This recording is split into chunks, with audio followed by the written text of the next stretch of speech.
Hello every one. അപ്പോൾ ഇന്നലെ ആയിരുന്നു വിഷു കഴിഞ്ഞു. അപ്പം ഞങ്ങൾ പാലക്കാടാണ് ഞങ്ങളുടെ നാട്. അപ്പോൾ ഇങ്ങോട്ടേക്ക് എന്താണെന്ന് വെച്ച് കഴിഞ്ഞാൽ ഇവിടെ വിഷുവിന് ഒട്ടുമിക്ക വീടുകളിലും എല്ലാത്തിലൊന്നും ഇല്ല, എന്നാലും മിക്കവാറും എല്ലാ വീടുകളിലും വിഷുവിന് അട ഉണ്ടാക്കും, വിഷു അട. അപ്പോൾ ഞാനതങ്ങനെ തെക്കോട്ടൊന്നും ഞാനങ്ങനെ കണ്ടിട്ടില്ല. അപ്പോൾ എന്താണെന്ന് വെച്ചാൽ ഇന്ന് നമ്മൾ അതിൻ്റെ റെസിപ്പി നോക്കാൻ പോവാണ്. അപ്പോൾ ഞങ്ങളുടെ അടയുടെ മെയിൻ ഷെഫ് ഞങ്ങളുടെ അച്ചച്ചിയാണ് ഇതിൻ്റെ മെയിൻ ആൾ. ഞങ്ങളെല്ലാവരും കൂടി ഇരുന്നിട്ടാണ് ഉണ്ടാക്കുക, പക്ഷെ അതിൻ്റെ മാസ്റ്റർ ബ്രെയിൻ അച്ചച്ചിയാണ്. അപ്പോൾ നമുക്ക് എങ്ങനെ ഉണ്ടാക്കുകയെന്ന് നോക്കാം. അപ്പോൾ ആദ്യം തന്നെ അരിപ്പൊടി വെള്ളത്തിൽ കുഴച്ചിട്ട് നമ്മൾ ഉരുളയാക്കിയിട്ട് മാറ്റി വെച്ചിട്ടുണ്ട്. അത് ഈ ഇടിയപ്പത്തിനൊക്കെ ഉപയോഗിക്കുന്ന അതേ പൊടി തന്നെയാണ് ഉപയോഗിച്ചിരിക്കുന്നത്. പിന്നെ തേങ്ങ ചിരകി വെച്ചിട്ടുണ്ട്, അതിൻ്റെ കൂട്ടത്തിൽ തന്നെ ശർക്കരയും ചീകി വെച്ചിട്ടുണ്ട്. അപ്പോൾ ഇത്രയും നമ്മൾ ആദ്യമേ റെഡിയാക്കി വെക്കുന്നുണ്ട്. എന്നിട്ട് അച്ചച്ച എന്താ ചെയ്യുന്നത് വെച്ചാൽ അച്ചച്ച ഈ ഓരോ ഉരുള എടുത്തിട്ട് വെള്ളം തൊട്ട് വാട്ടിയ വാഴയില ആദ്യം വാട്ടണം കേട്ടോ, ഞാൻ പറയാൻ വിട്ടുപോയതാണ്. അപ്പോൾ വാഴയില വാട്ടിയിട്ട് അതിനകത്തേക്ക് അച്ചച്ച വെള്ളം തൊട്ടിട്ട് ഈ ഉരുള പരത്തും. എന്നിട്ട് ചീകി വെച്ച ശർക്കര നല്ലോണം ഇടും. അതിൻ്റെ അളവ് നമ്മുടെ ഇഷ്ടത്തിനനുസരിച്ച് ഇടാം. പക്ഷേ ശരിക്കും ഈ ശർക്കര നല്ലോണം ഉണ്ടെങ്കിൽ മാത്രമേ അടയ്ക്ക് അതിൻ്റെ ആ ഒരു ടേസ്റ്റ് കിട്ടുള്ളൂ. എന്നിട്ട് അതിൻ്റെ മുകളിൽ തേങ്ങ ഇടുക, എന്നിട്ട് മടക്കി മാറ്റി വയ്ക്കുക.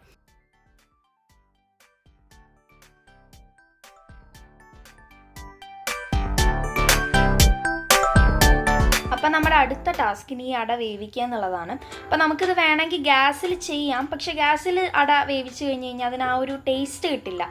മാത്രമല്ല ഇവിടെ അച്ചച്ച അട ഗ്യാസിൽ ഉണ്ടാക്കാൻ സമ്മതിക്കില്ല, അച്ചച്ചയ്ക്ക് അത് അടുപ്പിൽ തന്നെ ഉണ്ടാക്കണം.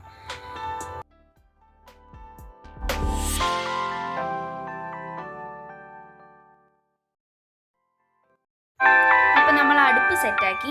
ഇനി നമുക്ക് അടുത്തത് എന്താ ചെയ്യാനുള്ളതെന്ന് വെച്ച് കഴിഞ്ഞാൽ നമ്മൾ ഒരു അലൂമിനിയം കലം എടുക്കുക അട ഉണ്ടാക്കാൻ വേണ്ടിയിട്ട്.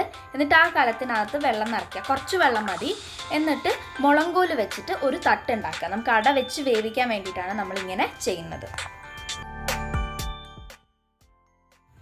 ഇനി നമ്മൾ ഉണ്ടാക്കി വെച്ചിരിക്കുന്ന മുളങ്കോലിൻ്റെ തട്ടിലേക്ക് ഒരു വാഴയില വാട്ടിയിട്ട് അത് ഇറക്കി വെച്ചു കൊടുക്കും.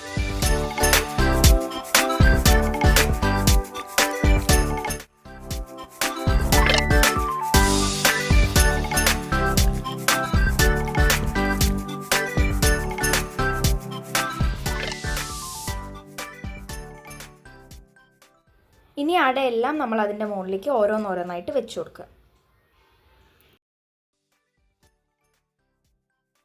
വിഷു പല സ്ഥലത്തും പല രീതിയിലാണ് ആഘോഷിക്കുന്നത്. അതായത് ഇപ്പോൾ വടക്ക് ഭാഗത്തോട്ടാണെങ്കിൽ, കേരളത്തിൻ്റെ വടക്ക് ഭാഗത്തോട്ട് വരുമ്പോൾ അവിടെ എങ്ങനെയാണെന്ന് വെച്ചാൽ അവിടെ ഒരു നോൺ വെജ് ഐറ്റം ഉണ്ടാവും, അതായത് ഒരു മീൻ വറുത്തതോ അങ്ങനെ എന്തെങ്കിലും വിഷുവിനുണ്ടാവും. തെക്കോട്ടാണെങ്കിൽ അവിടെ രാവിലെ കണി കാണലും അതുപോലെ തന്നെ ഈ വിഷുവിനുള്ള സദ്യ മാത്രമാണ് ഞാൻ കണ്ടിരിക്കുന്നത്. അതായത് നമ്മുടെ ഇവിടെ എങ്ങനെയാണെന്ന് വെച്ച് കഴിഞ്ഞാൽ നമ്മുടെ ഇവിടെ നമ്മൾ പടക്കം പൊട്ടിക്കും, അതുപോലെ തന്നെ കണി കാണും. പിന്നെ നമ്മുടെ ഈ വിഷു അടയാണ് ഇവിടുത്തെ സ്പെഷ്യൽ. പക്ഷേ ഈ പടക്കം പൊട്ടിക്കൽ ഞാൻ അങ്ങനെ തെക്കോട്ട് കണ്ടിട്ടില്ല. നമ്മൾ ഇവിടെ ഈ രാവിലെ 4:30 മണിയാകുമ്പോൾ നമ്മൾ ഉറക്കത്തിൽ തന്നെ അവിടെ നിന്നും ഇവിടെ നിന്നും ഒക്കെ ഈ പടക്കത്തിൻ്റെ ഒച്ച കേട്ടിട്ടാണ് നമ്മൾ എണീക്കുക. പക്ഷെ അവിടെ 1-2 വീടുകളിൽ നിന്ന് മാത്രമേ നമുക്ക് ഈ വിഷുവിന് പടക്കം പൊട്ടിക്കുന്നത് കേൾക്കാൻ പറ്റൂ.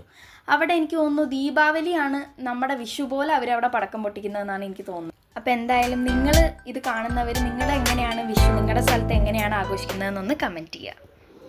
അപ്പം നമ്മൾ അടയെല്ലാം അടുക്കി വെച്ചു. എന്നിട്ട് നമ്മൾ ഈ അട വെച്ച ആ ഒരു അലൂമിനിയം കലത്തിന് മുകളിലേക്ക് വേറൊരു ബേസിൻ വെച്ച് അടച്ചിട്ട് അത് അടുപ്പത്തേക്ക് കയറ്റി വയ്ക്കുകയാണ്.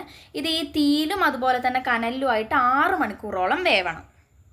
ഇതെല്ലാം കഴിഞ്ഞപ്പോൾ എനിക്ക് ചെറുതായിട്ടൊരു അബദ്ധം പറ്റി. ഞാൻ വീഡിയോ എടുക്കാൻ വിട്ടുപോയി അട കഴിക്കുന്നതിൻ്റെ. ഞാൻ 3 എണ്ണം അന്ന് തന്നെ അകത്താക്കി. അപ്പം നിങ്ങളെല്ലാവരും ഞങ്ങളുടെ അച്ചച്ചറ സ്പെഷ്യൽ റെസിപ്പി അട കഴിച്ചിട്ട് അഭിപ്രായം പറയണം. അതോടൊപ്പം തന്നെ നിങ്ങളുടെ സ്ഥലത്തെ വിഷു എങ്ങനെ ഉണ്ടായിരുന്നു, എന്തൊക്കെയായിരുന്നു നിങ്ങളുടെ വിഷുവിന് ഉണ്ടായിരുന്നത് എന്ന് നിങ്ങളൊന്ന് കമൻറ്റ് ചെയ്യുക. അപ്പോൾ മറ്റൊരു വീഡിയോ ആയിട്ട് കാണാം. Bye bye.